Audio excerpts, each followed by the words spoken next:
मैं एक विधवा थी और गांव से मेरे पति के दोस्त का बेटा शहर में पढ़ने के लिए आया। वह मेरे बच्चों को भी पढ़ा देता था। वह मुझे बहुत अच्छा लगने लगा था, लेकिन वह बहुत शर्माता। और अजीब बात यह थी कि वह रात को जल्द ही अपना कमरा बंद कर लेता। पता नहीं कमरे में क्या करता था। एक दिन मैं उसके कमरे में छुप गई और यह देखकर तो मेरे पैरों तले जमीन ही निकल गई। मेरे पति की अचानक मौत ने हमारी जिंदगियों को वीरान करके रख दिया। मेरी दोनों बेटियां जो चिड़ियों की तरह चहचहाती थी, वे बिल्कुल खामोश रहने लगी। अपने पापा की जुदाई ने उन्हें तोड़कर रख दिया था। बहुत ही कम उम्र में उन्होंने अपने पापा को खो दिया और शायद उनके बाबा की जगह जिंदगी भर कोई नहीं ले सकता था। वक्त किसी के लिए नहीं रुकता और मेरी बेटियां भी वक्त के साथ इस सदमे से निकल आई थी। लेकिन हमारी जिंदगी पहले जैसी नहीं रही। घड़ी की सुइयों की टिक टिक पर हम बस अपने काम करते जा रहे थे। ऐसे लगता था जैसे किसी ने हमारी जिंदगी के सारे रंग मिटा दिए हैं। और फिर मेरे पति के दोस्त का बेटा अमन शहर पढ़ने के लिए आया तो मेरे सूने घर में जैसे रौनक आ गई। मेरी बेटियां दोबारा चहकने लगी।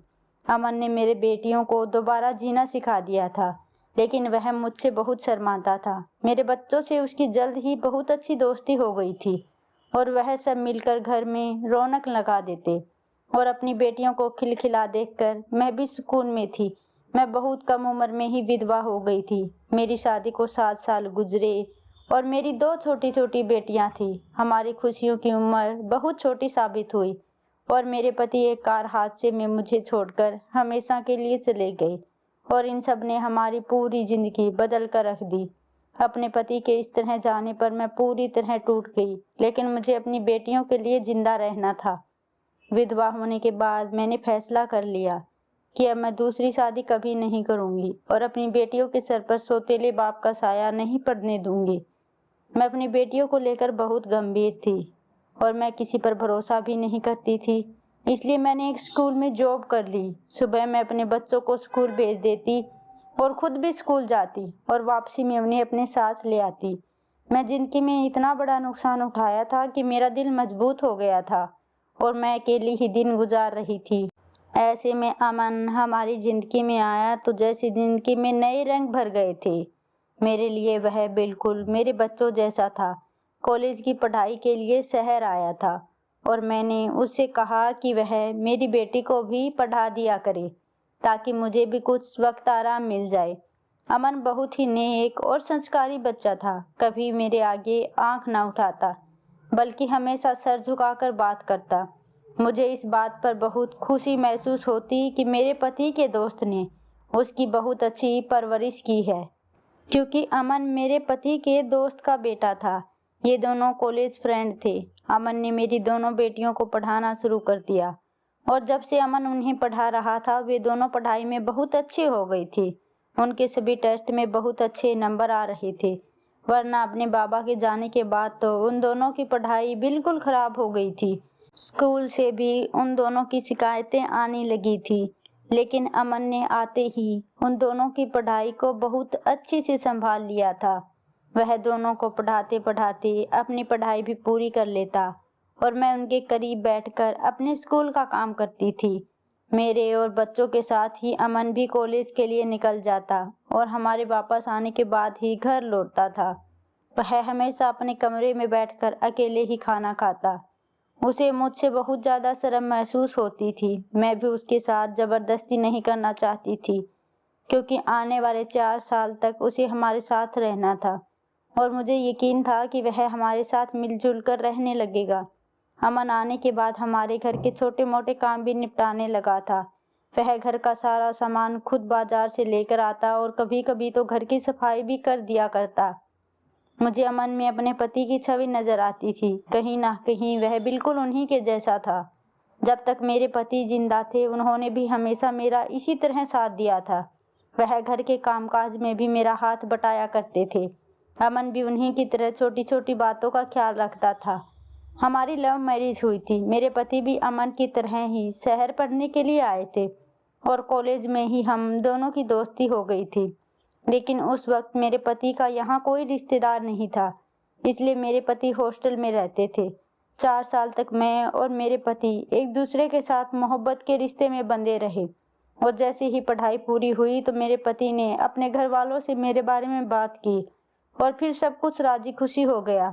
मेरे घर वाले तो पहले से ही उसको जानते थे क्योंकि मैं ज़्यादातर उसके बारे में बात किया करती थी। इसलिए जब उसके घर वाले रिश्ता लेकर आए तो मेरे बाबा ने तुरंत ही हाँ कर दी। जिस दिन मैं उसकी दुल्हन बन गई मुझे ऐसा महसूस हुआ कि जैसे मेरी जिंदगी पूरी हो गई हो। उसके साथ मेरी जिंदगी का सबसे खूबसूरत पल था। अपना घर छोड़कर मैं उनके घर चली आई और उसके बाद मैंने कभी पीछे पलटकर नहीं देखा था, बल्कि आने वाले हर पल को अपने पति के साथ बहुत ही खूबसूरत बनाया था। शादी के 7 सालों में ऊपर वाले ने हमें 2 प्यारी प्यारी बेटियां दी। मेरे पति ने शादी से पहले शहर में जॉब कर ली थी और हमने शहर में ही घर बना लिया था, इसलिए मुझे कभी गांव जाना ही नहीं पड़ा। मेरी शादी के वक्त मेरे पति का कॉलेज फ्रेंड भी कभी कभी हमसे मिलने आ जाता था और अब अमन उनका बेटा था। मेरी शादी के वक्त तो अमन की उम्र 11-12 साल की थी, लेकिन अब वह एक 20-21 साल का नौजवान था। शादी के बाद मैं और मेरे पति 1-2 बार ही गांव गए थे। जिंदगी बहुत अच्छी गुजर रही थी, हमें किसी भी चीज़ की कोई कमी नहीं थी। बेटियों की पैदाइश के बाद तो मेरे पति ने अपनी जॉब में तरक्की भी हासिल कर ली थी, लेकिन शायद किस्मत को कुछ और ही मंजूर था। एक दिन ही सुबह सुबह मेरे पति मुस्कुराते हुए घर से गए और फिर लौटकर वापस नहीं आए, क्योंकि थोड़ी ही देर में मुझे खबर मिली कि मेरे पति का कार एक्सीडेंट हो गया है। यह खबर मेरे लिए किसी कयामत से कम नहीं थी। मैं फौरन से अस्पताल के लिए दौड़ पड़ी और गांव में भी फोन कर दिया, लेकिन शायद मेरे पति हमारे रिश्ते की इतनी ही उम्र लिखवा कर लाए थे और इसीलिए वह आने वाले कुछ घंटों में मेरा साथ छोड़कर चले गए। आज भी मुझे जब वह दिन याद आता है तो मेरे रोंगटे खड़े हो जाते हैं। अपनी आंखों के सामने मैंने अपनी जिंदगी के साथी को खुद से बिछड़ते देखा था। अभी भी आंखें बंद करती हूँ तो उसी का चेहरा मेरी आंखों में घूमता था। मेरे पति ने जाने से पहले मुझसे वादा लिया था कि मैं उनकी बेटियों को बहुत अच्छे से पाल पोस कर बड़ा करूंगी और मैं इसी वादे को निभाने की कोशिश कर रही थी। अमन के पापा भी अपने दोस्त की अचानक मौत पर टूट कर रह गए थे। मेरे पति की मृत्यु के बाद अमन के पापा ने हमारे घर आना बहुत कम कर दिया था। वह जब भी आते तो अपने दोस्त को याद करके फूट फूट कर रोने लगते। इसीलिए जब अमन के पापा ने मुझसे अमन की पढ़ाई के लिए उसे शहर में भेजने की बात की तो मैंने खुद ही उनसे कहा कि वह अमन को हॉस्टल में भेजने की बजाय हमारे घर भेज दे। मेरा घर अमन के अंकल का ही तो घर है, इससे मुझे किसी का साथ मिल जाता। मेरी बात सुनकर तो जैसे उनकी मुश्किलें हल हो गई थी, क्योंकि वह अमन को अकेले हॉस्टल भेजने से घबरा रहे थे। उन्होंने बताया कि अमन एक बहुत ही सीधा साधा और शर्मीला लड़का है और बहुत जल्द किसी से घुलता मिलता भी नहीं है। और मैंने खुद भी देख लिया था कि उसे हमारे घर में 1 महीना हो गया था, लेकिन उसने अभी तक मुझसे ठीक से बात तक नहीं की थी। जैसे ही मैं भी उससे कोई बात करती तो वह शर्म से सर झुका लेता और रात को भी जल्दी ही अपने कमरे में जाकर बंद हो जाता, जबकि मैं और मेरी बेटियां लॉन में बैठकर रात को एक साथ टीवी देखा करती थी, लेकिन वह कभी भी हमारे साथ नहीं बैठता था। मेरी दोनों बेटियों की अमन से बहुत अच्छी दोस्ती हो गई थी और वे दोनों कॉलेज से आने के बाद अमन के साथ खेलती रहती और अमन भी उन दोनों से बहुत ज़्यादा लगाव रखता था और रोज़ उनके लिए चॉकलेट लेकर आता। मैंने कई बार अमन को मना भी किया, लेकिन वह फिर भी ले आता। पिछले कुछ दिनों से मेरी तबीयत बहुत खराब हो रही थी। मुझे कुछ समझ नहीं आ रहा था, लेकिन मैंने अपनी तबीयत के बारे में किसी को कुछ भी नहीं कहा, क्योंकि मैं किसी को परेशान नहीं करना चाहती थी और ना ही मैं स्कूल से छुट्टी ले सकती थी। इसलिए मैं किसी न किसी तरह से खुद को घसीटकर कामकाज करने की कोशिश कर रही थी, लेकिन हर गुजरते दिन के साथ मेरी तबीयत और भी खराब होती जा रही थी। रात के वक्त मेरी तबीयत कुछ ज़्यादा ही खराब महसूस होने लगी तो मैं अपने कमरे से बाहर निकल आई। मुझे अपना दम घुटा हुआ महसूस हो रहा था, इसलिए मैं छत पर चली आई। छत के कोने में कमरा बना हुआ था और अमन इसी कमरे में रहता था और मैं छत पर ही बैठ गई। मेरी नज़र अमन के दरवाजे की तरफ थी। आज मुझे न जाने क्यों इस बात का एहसास हो रहा था कि हर रोज़ रात होते ही वह अपने कमरे में चला जाता है और फिर सुबह वापस निकलता है, जबकि उसके कमरे में तो टीवी वगैरह तो था ही नहीं। इतनी जल्दी अपने कमरे में क्यों बंद हो जाता है? आजकल शहर के कॉलेज का माहौल कुछ ठीक भी नहीं चल रहा और लड़कों को नशों की लत लगाई जा रही है। इसलिए मुझे अचानक ही अमन की फिक्र सताने लगी। वह 20 साल का मासूम सा लड़का था जो गांव के सीधे साधे माहौल में पला बढ़ा था। मेरे दिल में बार बार यही ख्याल आ रहा था कि कहीं शहर का माहौल उसे बर्बाद ना कर दे। अब मैं जब तक शहर में था वह मेरी जिम्मेदारी था। अगर वह किसी गलत संगत में पड़ जाता तो मैं उसके पापा को क्या मुंह दिखाती? अमन को हमारे घर आए हुए 2 ही महीने हो गए थे, लेकिन हम दोनों के बीच कोई दोस्ती नहीं हुई थी और ना ही ऐसी बातचीत हुई कि मैं डायरेक्ट अमन से कोई सवाल कर पाती। वह तो मुझे देखते ही शर्म से सर झुका लेता और मैं उसे भला कैसे पूछती कि वह रात को जल्दी अपने कमरे में जाकर क्या करता है। इसीलिए मैंने सोचा कि ठीक होते ही मैं खुद इस बात का पता लगाती हूँ कि आखिर अमन अपने कमरे में बंद होकर क्या करता है। 2-4 दिन तो मेरी बीमारी में ही गुजर गए और जैसे ही मैं खुद को थोड़ा बेहतर महसूस करने लगी तो फिर से मुझे अमन का ख्याल आया। और एक रात जब मेरी बेटियां टीवी देखने में बिजी थी और अमन किचन में अपने लिए चाय बना रहा था तो मैं खामोशी से उसके कमरे में जाकर छुप गई। मुझे पता था कि मेरी बेटी अगले 1 घंटे तक टीवी के आगे से नहीं उठेंगी। मुझे अमन के कमरे में छुपे हुए थोड़ी ही देर गुजारी थी जब अमन का चाय कप लिए अपने कमरे में आया और कमरे का दरवाजा बंद करके सुकून से बिस्तर पर बैठ गया। कुछ देर बाद आराम से चाय की चुस्कियां ले रहा था और मैं दिन में सोचने लगी कि मैं बिना बात इतने सीधे साधे लड़के पर शक कर रही हूँ। अगर अमन को नशे या किसी चीज की लत होती तो ऐसा कैसे होता कि मुझे पता ना चलता। वह मुझसे शर्माता जरूर था लेकिन मेरी आंखों के सामने रहता था। फिर मैंने सोचा कि रात को जैसे ही वह वॉशरूम जाएगा तो मैं चुपके से उसके कमरे से बाहर निकल आऊंगी, क्योंकि अगर उसे यह पता चल जाता कि मैं उस पर शक कर रही हूँ या उस पर नजर रख रही हूँ तो वह जाने मेरे बारे में क्या सोचेगा। थोड़ी ही देर बाद अमन ने उठकर अपने चाय का कप टेबल पर रखा और फिर वह अपना लैपटॉप लेकर सुकून से बैठ गया। उसका मुंह कुछ इस तरह से था कि मुझे उसका लैपटॉप नजर आ रहा था जबकि उसकी कमर मेरी तरफ थी। मैंने दिल ही दिल में खुद को कोसा कि शायद रात को भी वह पढ़ाई करने में बिजी है और मैंने ऐसी ही जासूसी शुरू कर दी। लैपटॉप खोलते ही उसने एक वीडियो चलाई। यह देखकर तो मेरे कदमों तले जमीन निकल गई। यह वीडियो तो किसी और की नहीं बल्कि मेरी ही थी और अपनी ऐसी वीडियो देखकर मैं शर्म से पानी पानी हो गई। मैं सोच भी नहीं सकती थी कि मैं जिस लड़के को सीधा साधा और मासूम समझ रही थी वह यह सब कुछ भी कर सकता है। लैपटॉप की स्क्रीन पर मेरी वीडियो अभी भी चल रही थी जिसमें मैं अपने बाथरूम में नहा रही थी। अमन बहुत ही दिलचस्पी के साथ मेरी वीडियो देख रहा था और बार बार स्क्रीन पर हाथ लगा रहा था जैसे वह मुझे छूने की कोशिश कर रहा हो।